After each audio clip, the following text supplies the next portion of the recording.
ये है कि बेबी ने उल्टी की है और वो उल्टी उसकी सांस की नली के जरिए उसके फेफड़ों में चली गई, रास्ता ब्लॉक हो गया। ब्रेन में जब ऑक्सीजन नहीं जाएगा तो बच्चे को सडन डेथ भी हो सकती है। 3 से 4 पॉइंट्स मैं बहुत जल्दी जल्दी से आपको बताऊंगी। पहली बात ये कि बेबी अगर 4 से 5 साल का है, जो कि एक चाइल्ड है, उस केस में अगर वो वॉमिटिंग कर रहा है और अगर वो लेटा हुआ है तो फौरन से उठाना नहीं है। लेटी हुई ही पोजीशन में फौरन उल्टे हाथ की तरफ कन्वर्ट करनी होती है और पीछे जोर जोर से मारना होता है। सही, उल्टी होने दीजिए। ये मैं बात कर रही हूँ 4 से 5 साल तक के बच्चे। दूसरी बात, अगर बेबी बैठा हुआ है या खड़ा हुआ है और उस दौरान उल्टी होती है तो फौरन से आपने पीछे उसको इस तरीके से करना है, उल्टी होने देनी है। उसके बाद उसे फौरन लिटाना नहीं है कि तुम लेट जाओ, आराम कर लो या पानी पी लो, इस टाइप की चीजें, ये सब कुछ भी नहीं करनी होती। एटलीस्ट 10 से 15 मिनट से ज्यादा आपने स्लो डाउन हो जाना होता है, बेबी को कुछ खिलाना नहीं होगा। थर्ड इंपॉर्टेंट बात, बच्चा इस वक्त 4 से 5 साल का, इट मीन्स प्रॉपर खाना खाता है। अगर उल्टी करेगा तो उसके अंदर जरूरी नहीं है कि सिर्फ पतला लिक्विड ही हो, खाने की कोई भी टुकड़ा भी हो सकता है।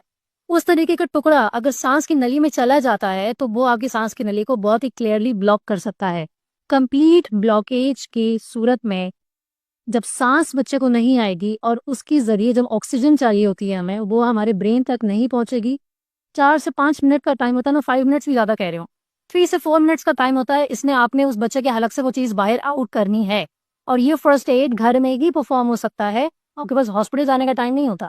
फोर्थ बात, तरीकेकार क्या है? 2 चीजें मैं आपको बताऊंगी। पहली बात, सांस मुकम्मल तौर पे बंद हो चुकी है। दूसरी चीज, बच्चा खांसी कर रहा है और आ ऊ आवाज निकाल रहा है, आंसू गिर रहे हैं। 2 कंडीशंस हैं। पहली कंडीशन सबसे ज्यादा खतरनाक है कि बिल्कुल भी कुछ नहीं बोल पा रहा, खांसी नहीं हो रही। ऐसी कंडीशन में आपने फौरन बच्चे को अपनी टांग पे उल्टा करना है। उल्टा करने के बाद उसके पीछे पट्टे वाली जगह पे, जो ये 2 पट्टे होते हैं ना, इनके दरमियान में ऐसे हाथ बना के इतनी जोर से मारना है कि जैसे आप उसको जबरदस्त कुटाई कर रहे हैं।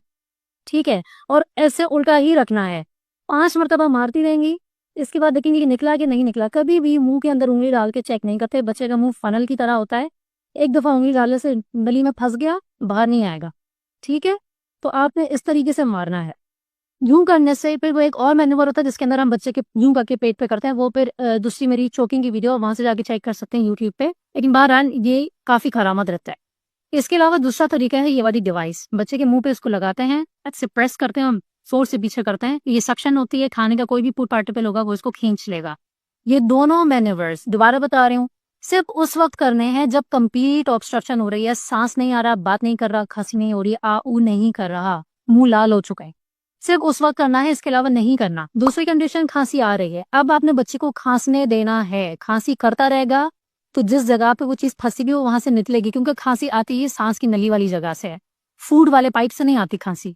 तो जब खांसी कर रहे हैं मतलब वो पाइप के अंदर अभी जगह है, खाली है जगह, खांसी करने दें ताकि सामान सारा बाहर निकले।